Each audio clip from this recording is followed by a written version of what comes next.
everybody. Welcome back to the show. This is The Mental Breakdown. I'm your host, Joey Velez. Happy Sunday.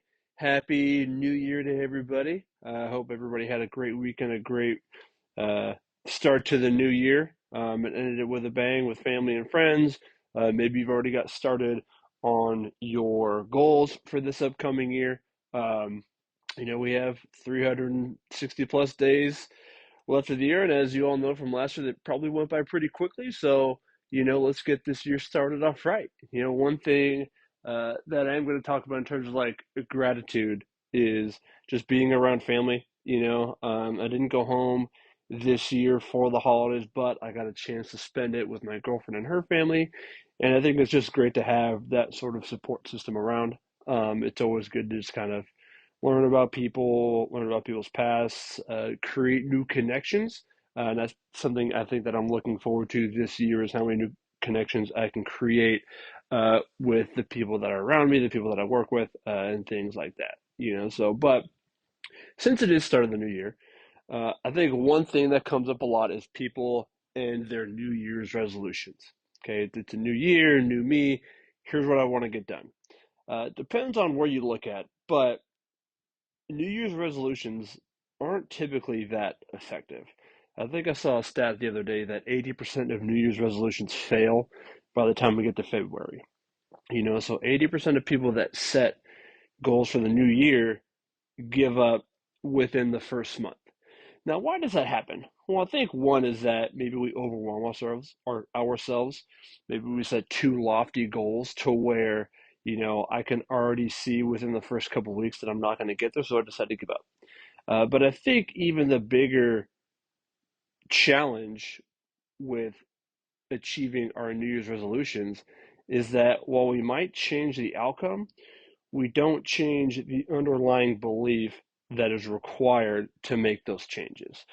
So when it comes to, accomplishing these goals, I think a lot of it is related to habits. So when we set these outcome-based goals, this is what we want to achieve, right? This is how I want to get there.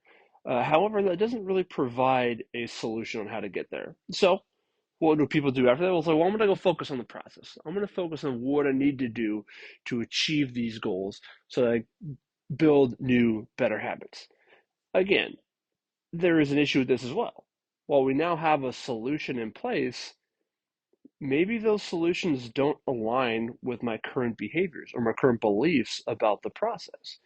So when it comes to developing new habits, what we need to do is we need to change or adjust those underlying beliefs related to those habits or those goals that I want to start and achieve this upcoming year. There was a book I read. It's a very solid book for those of you who are looking for book recommendations. It's called Atomic Habits. And the author talks about the key to creating new habits, the key to achieving goals is by starting with identity-based habits. So, for example, what that looks like is let's say I am a cigarette smoker and I am trying to quit. That is my New Year's resolution of quitting. If someone were to offer me a cigarette and I were to answer, no thanks, I don't smoke, while that is the right outcome we want, however, the underlying belief doesn't change because with that statement, I still identify as a smoker. So, what does a more identity-based goal look like?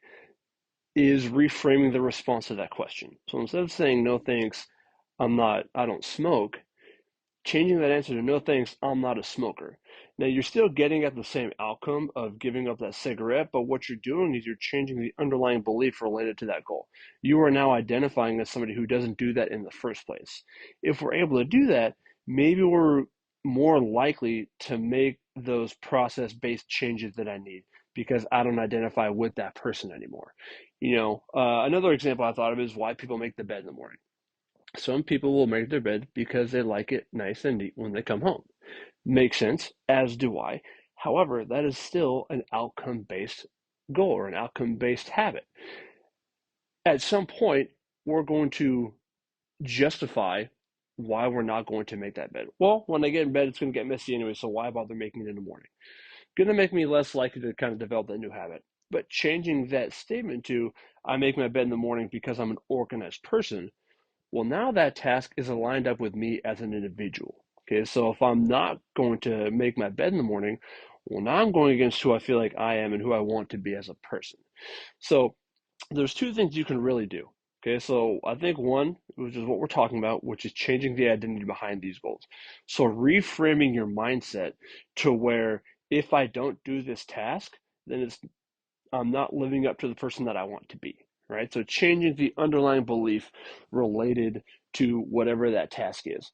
But then I think the second point, and this is where a lot of the goal setting research comes in play, is by developing some sort of implementation to get you to do new and different tactics. So what do I mean by that? All right, so let's say you're getting your child to eat vegetables, okay, which is something that I actually dealt with last night with my girlfriend's child, is how to get them to eat more vegetables. So what an implementation might look like is saying, hey, if you eat your vegetables, then I will give you ice cream, right? So we're still doing the bad habit of eating ice cream and not eating as healthy. But now we're attaching it to a new habit that we want to form, which is eating vegetables, which is something that, is going to be a lot more healthier in the long run, right? So I think if we're talking about truly accomplishing our goals, if we're talking about truly changing habits, you have to start with these two different things. Okay, one is by changing the identity, and then the other is by allowing yourself to divulge in whatever that bad habit is, but attaching it to a new habit you want to create. I hate doing cardio, but sometimes I will tell myself, hey, if you do cardio, then you can go get a Kit Kat at the gas station later. So that's getting me to now do a new habit, but it's still not getting rid of the old habit quite yet. And I think the more you implement both of these strategies, what you're going to find long term is that you're going to develop new habits faster. You're going to wean out the less desirable habits more effectively, and you're going to be able to achieve the goals you want to achieve this year more effectively. You're going to be able to stick with your long term habits, just that more long term than being in that 80% that give up after the first month. Okay, so that's what I want you to think about at the start of this new year. If there are goals I want to achieve, yes, what is it that I want to achieve? Yes, what is it that I need to do to achieve these things? But also, what sort of characteristics, what sort of traits, what sort of identity do I need to have in place in order for me to get both of these process and outcome based goals and habits down pat? Okay, that's what I have for you all today. Once again, Happy New Year. Enjoy it. It's going to go by quick. So thank you all again for listening and tuning in.